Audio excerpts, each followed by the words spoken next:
Are you looking to learn more about your spiritual journey? Are you on a healing journey? Have you tried conventional ways of healing but didn't get the results you desired? If so, this podcast is for you. My name is Reverend Dr. Jackie Cope, and I'm a metaphysical minister, intuitive guide, and teacher. Here at Raven Rabbit, we believe that your ancestors, spiritual guides, and divine self are ready and eager to help you heal and prosper. We approach life, healing, and happiness through a holistic, indigenous spiritual lens to create the lives we want. Join me to radically change your life today.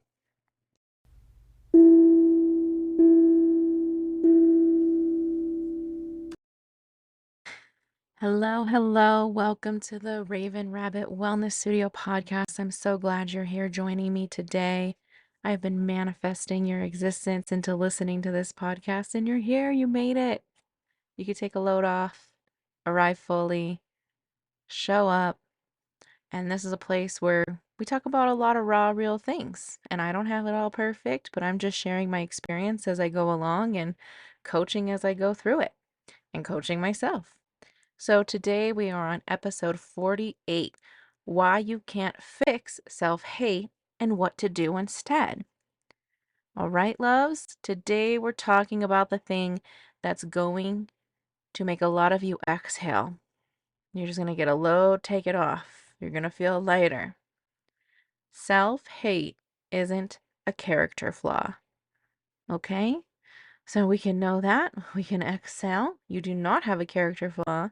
And we can start our invocation and dive into this beautiful episode I have for you today. So take a deep breath. Inhale through the nose. And as you're inhaling, I want you to arrive fully into this moment. Become aware of your surroundings, whatever it is you're doing, get present in that moment. If you're driving, you're being real focused on the road, what you're seeing, where you're at. If you're in your room, look at what's around you. If you're in a busy, hustling, bustling place, take a look around you. Take it in. You know, these experiences that we have are fleeting, and we need to enjoy the moments that we do have, wherever it is and wherever we're at, even when sometimes that area is discomfort. Okay, so God, creator, universe, we are just happy to bring in the experiences that life has for us to unfold. We are so grateful to navigate the feelings that we do have and to learn about ourselves on a deeper level. Thank you for allowing us to do that on a soul level. And so it is. Okay, so today we're learning about why your attempts of fixing your self-hate, if you even knew that, if that's what it was called, just all of these feelings you have of your lack of confidence, your self-worth, all of these things, like why are they there and why can't you fix them? You just feel your head exploding with self-judgment, self-criticism, and all of it really leads to this really deep, dark thing of the wound of self-hate. And this is something I've been studying now for quite some time and sharing in my course, Return to Love, because it's something that really interests me and something that I really had to travel through many years, like all my life into my adult life, I was dealing with self-hate on many different levels. Okay. But what I've learned through all of this is that self-hate is not proof that something's wrong with you. Because I used to think that too. I'd be like, oh, I failed because I'm stupid. There's something wrong with me. Oh, I didn't get the prize because something's wrong with me. I always would look for all of these things to um, fit this narrative that I was writing about myself. And I talk about this in the course about the 12 spiritual laws, like as within, so without. If you're within, um, degrading yourself, telling yourself you're not worthy, saying how dumb you are, saying that you're ugly, if you're saying these things within, you're going to start seeing examples of that without, like outside. You're gonna see it around you. You're gonna pass that mirror at the worst time. Like maybe you got a giant zit on your face or you've got the wrong top on that you don't like. You're gonna walk past the mirror that day and be like, "Look at me. I'm a mess." You're gonna turn in some assignment. Maybe you're going through school and you're not gonna get a good grade and you'll be like, "See, this is why I shouldn't even be trying. Why do I even bother?" So if you're having these internal thoughts going around and around, your outside experiences are going to reflect that. But I'm here to tell you that you should not be looking for those things. And those things that you are seeing that you're taking as evidence or validation, they are not proof that something is wrong with you and that you have self-hate. They're just signs and signals that your thinking pattern needs to change. And that needs to be addressed. And we have to dive in and figure out, why do I have that thinking pattern? Why does this feeling keep coming up for me? Why do I feel inadequate? Why don't I feel good enough? Why don't I feel smart enough? These things are trying to tell us something. They're trying to say, hey, pay attention to me. We have something to deal with here. Okay? Your self-hate is a learned response rooted in pain, survival, identity. Okay, and today I'm going to show you how we can begin to undo those things. So, self-hate isn't something that you wake up with. You didn't come into this world looking in the mirror and criticizing your face. That is not what happened on your birthday. You didn't start life shrinking your voice and apologizing for your existence. Before things started happening, you were a free child. We cried when we needed something. We shouted out when we were excited. But then life starts happening and we start shrinking our voice. We start apologizing for existing. Somewhere along the way, someone modeled a belief that you internalized as truth.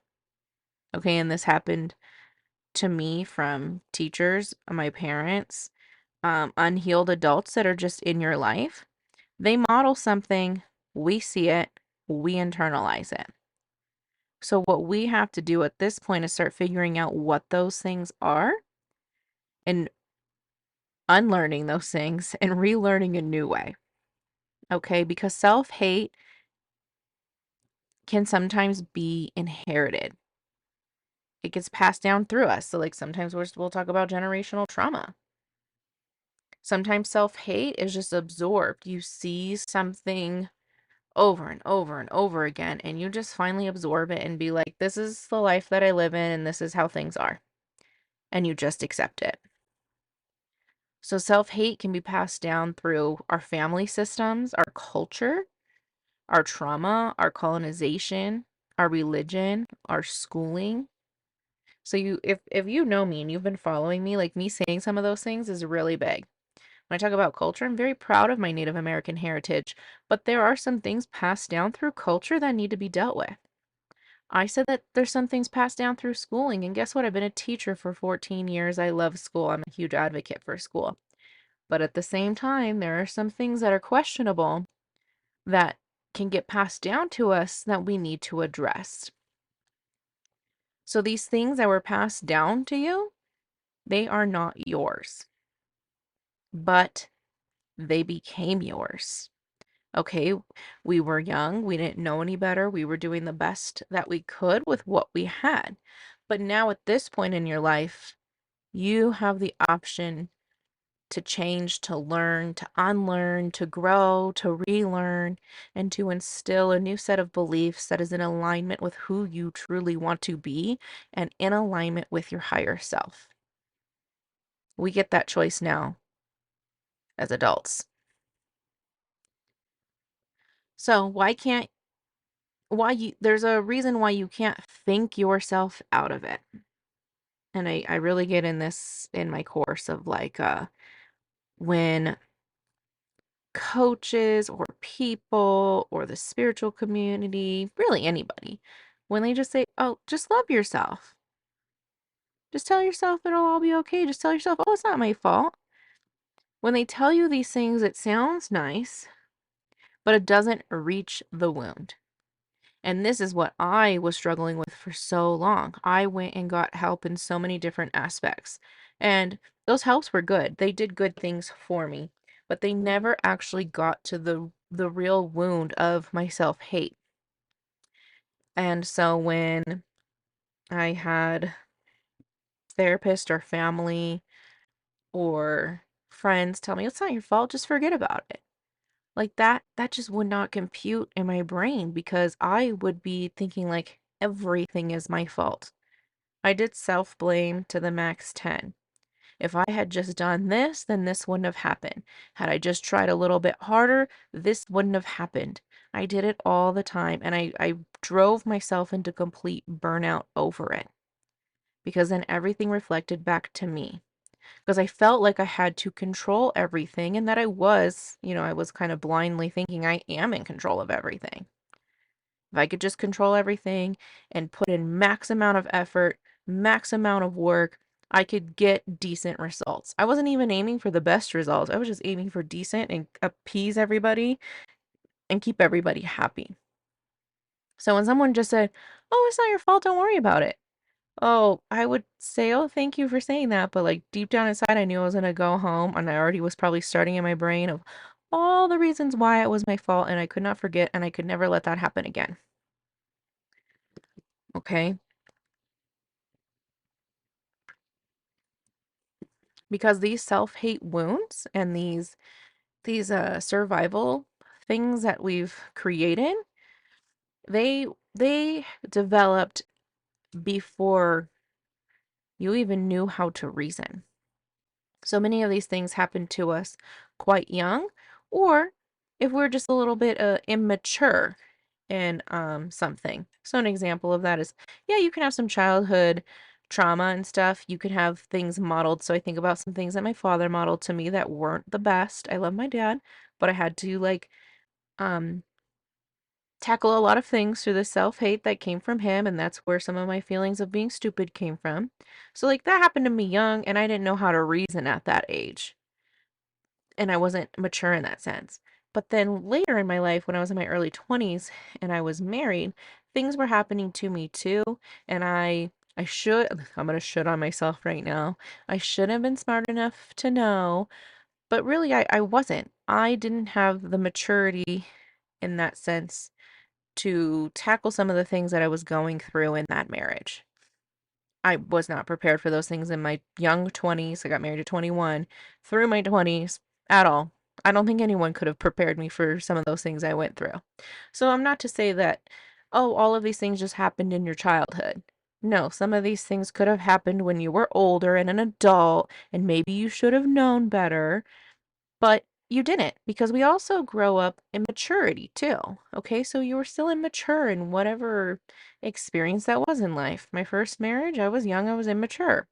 I didn't know how to tackle or ask for help in those things. Okay, so I didn't have the ability to reason. So your thinking brain didn't create the self hate. Okay, because you didn't know how to reason, you weren't using logic, you were in survival mode. Your nervous system was not regulated, and you were in fight, flight, freeze, fawn, any of those things. Most of the time, I've learned that I was in fawn a lot because you just try to appease everybody around you. And I was in flight a lot because I was running away from myself and just trying to ignore everything that was happening to me. So if I could ignore everything that was happening to me that was really bad, then maybe I could turn off the part of my brain that was constantly putting me down, and I could fawn and just please everyone around me and gain all these I can't say the word accolades. You know what I mean? All of the merits, all of the degrees, all of the shiny things, and make myself look really good so that I looked really great. Okay, so my thinking brain didn't create the problem. I wasn't using my logic. And so your thinking brain also can't fix this problem. Okay? So when someone just tells you to go, "Oh, just love yourself." When you have all these spiritual coach and you say you do your affirmations, "I love myself. I am the best." Like sometimes thinking of saying those words is just the most cringe thing ever that you couldn't even imagine. Because our thinking brain is like, that's not happening. Because we think about things now. We know something's wrong. We know something's up. But the healing has to happen in the body. It has to happen in the spirit. It has to happen in the subconscious and in the identity of who we are. So when we go through and we tackle those things on a deeper level, we get out of our ego, we get out of our thinking brain, we get out of the conscious brain, we regulate our nervous system, we calm it down, we can then start to heal within the body and in the spirit. And that's what my Return to Love course does. The whole last section of it is like embodiment. We really go through the way that we can really start taking on more self-care, more self-love, more gratitude for ourselves because it was not modeled to us, most likely. So, how we begin the healing? How do we even begin that healing? This is where Return to Love comes in, the course that I've created. When I walk you through the course, we reconnect you to the moments where self-hate was formed. So I have child shadow work in here, inner child shadow work, because maybe that's where it started. It might have not.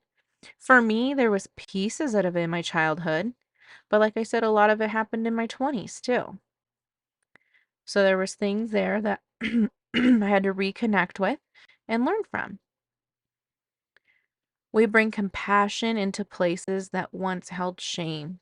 So we use meditations, journal work, spiritual work. I start teaching you how to connect to your spirit guides to help you through this work.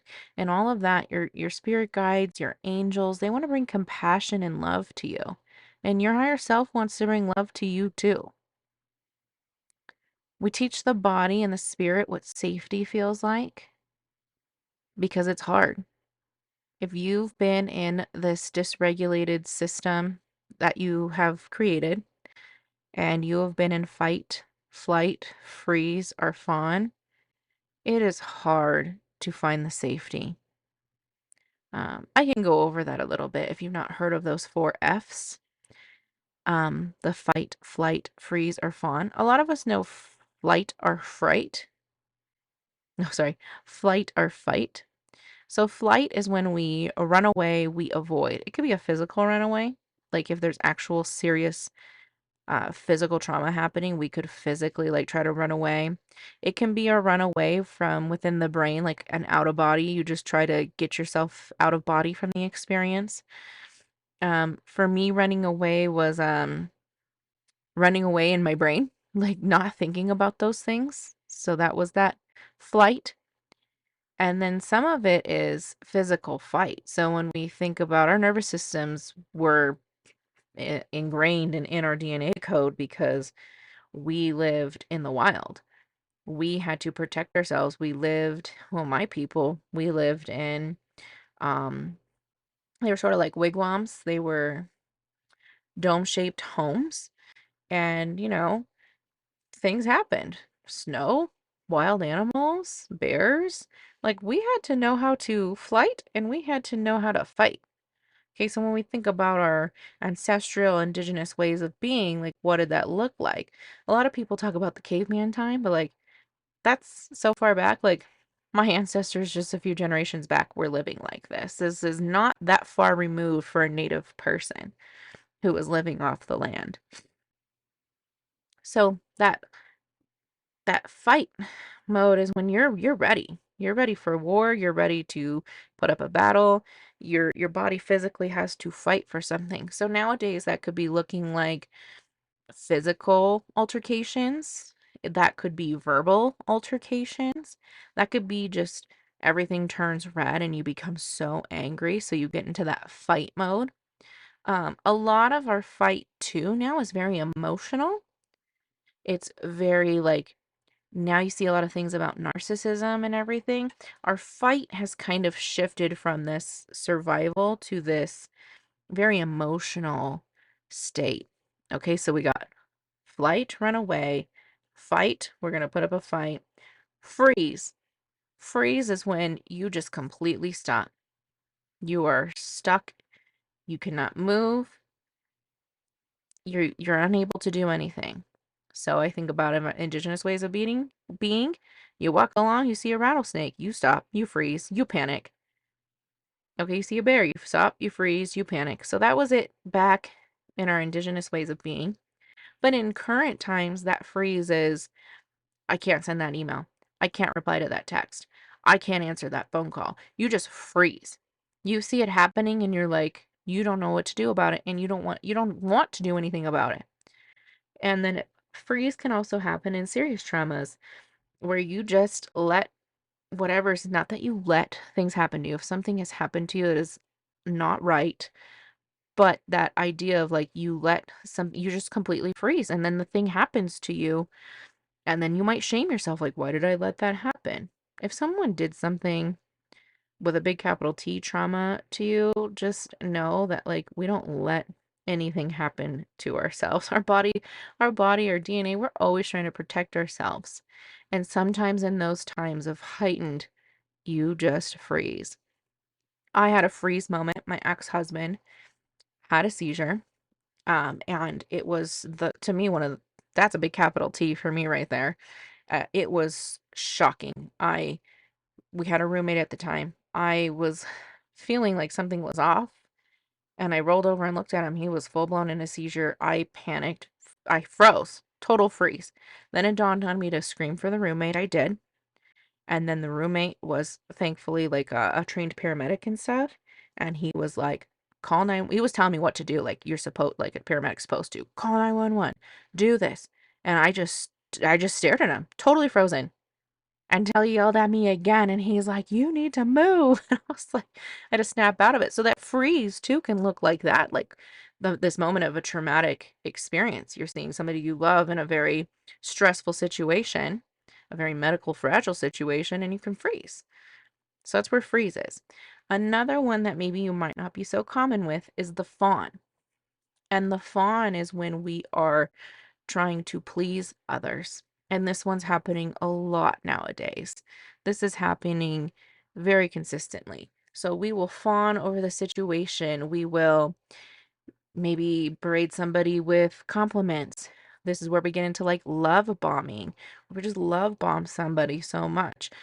For me, it was earning all the oh man, I thought I'd say it this time. Accolades. Oh, maybe I got it. Trying to earn all those merits. I was trying to fawn and be like the best teacher. You're trying to be the teacher's pet. You want to be the best standout employee. You want to make your family happy. You want to make your husband or your spouse or your partner so happy. But you're doing those things at the cost of your sanity, your well-being. So fawn is not a place we want to be either. And a lot of that gets into like high achieving stuff. We see that person and we're like, there's nothing wrong. They have everything.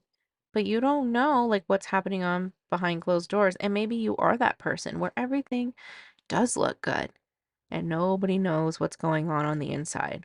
And that was definitely me. No one knew about the nasty person that lived inside of my head that was the worst person ever. And I could never imagine talking to anybody the way that I used to talk to myself.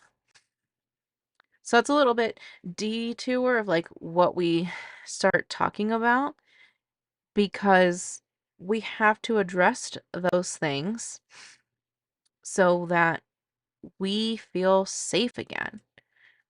Once we feel safe, we can really start to tackle this self-hate and transmute it into self-love.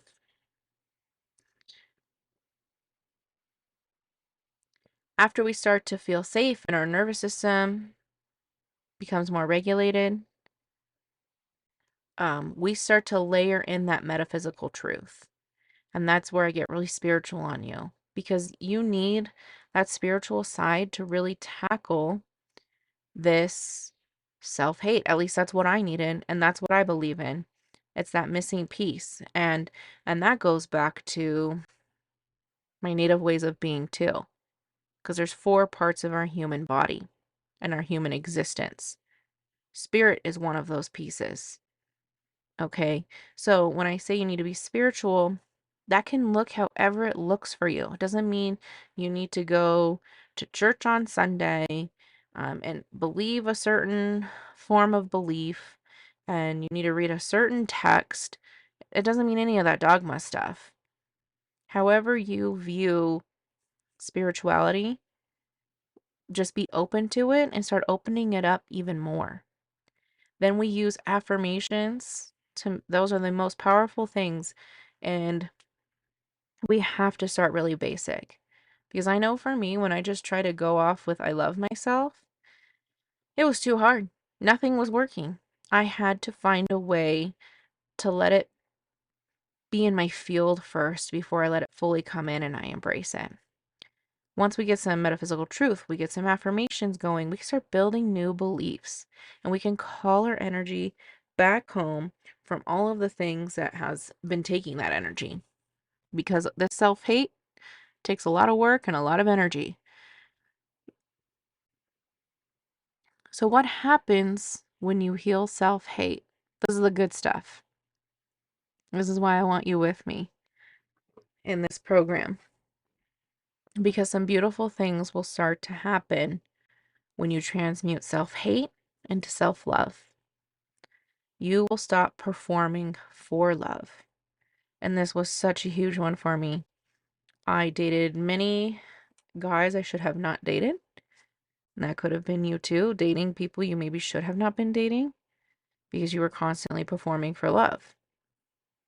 You were doing whatever it took. You stop apologizing for taking up space. I'm sorry used to come out of my mouth so much. I felt like a huge burden to others.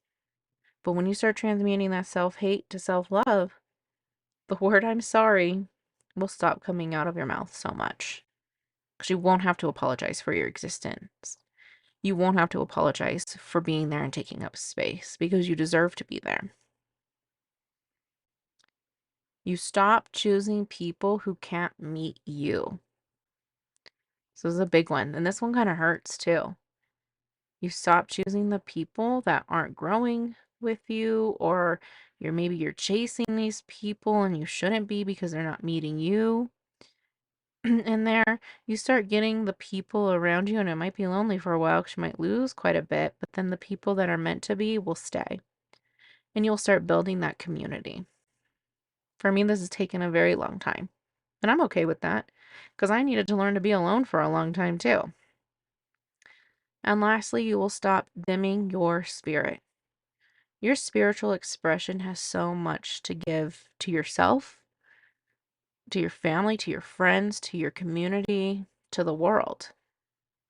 And when we have dimmed spirits, we don't have a light world. One spiritual change, one push in the positive direction means everything. And you starting to express your spiritual gifts, no matter what they might be, is a gift to the world. So that is a huge one. You stop dimming your spirit. And that could look like so many things. You start getting back into your art, your music, your writing, your love of numbers, if that's what you love, your love of teaching, caring for others, science, whatever it is that just lights you up, you're going to start going back to that thing. Because you start remembering who you were before the world put its hands on your heart and morphed it and changed it. And you started to believe this narrative of self-hate. So, if this episode landed for you, Return to Love is calling you. Doors will open December 26th of 2025. If you're listening in current time, that'll be very soon. I will be opening discovery calls for this program. So if you have some questions or you want to chat about where you're at, You can sign up for a free 15-minute call with me and we'll get into it and see if the program's a good fit for you and if we'd be a good energy match for one another in this work, because it's very sensitive work. And to learn about the discovery call list, go to my website and sign up for the email subscription. So my website is ravenrabbit.com, and everything you could want is on there about me, of what I do professionally, spiritually, all of it's there. Okay? This is just the beginning of your journey, and I would be honored to guide you along it. So, I hope to see you in my email subscriptions. I hope to have a discovery call with you. If you have anything coming up, just comment, let me know, get in contact with me. Thank you so much. Love you.